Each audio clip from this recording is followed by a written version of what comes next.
sure would. My sister and I are shopping for our parents, and we want to be part of the 5G revolution.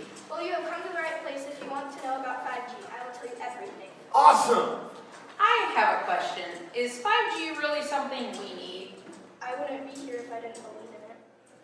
And is it something we should really have ourselves and not just for our parents? Believe me when I tell you 5G is for everyone. See? I told you. Come on, Scott. She's just saying that because she wants to sell more phones. Phones?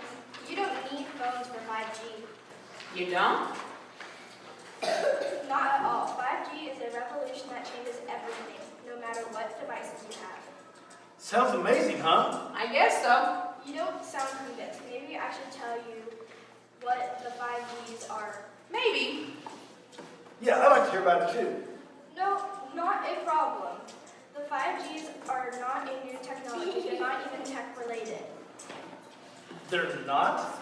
They're as old as time itself, and they are the key to living a better life. Why do I get the feeling we're not talking about cell phones? The first G is gratitude.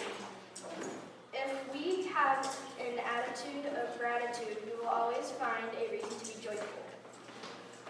Wait, gratitude is the first G? Sure is. Christmas is when we celebrate the birth of Jesus, who came to save us from our sins. Jesus has done so much for me, and whenever I think about his blessing, it fills me with gratitude. Come on.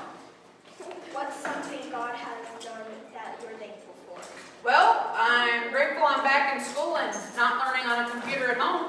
I hear you. I had to finish college like that. It was miserable. And I'm grateful I get to see my grandparents again. Gratitude reminds us of all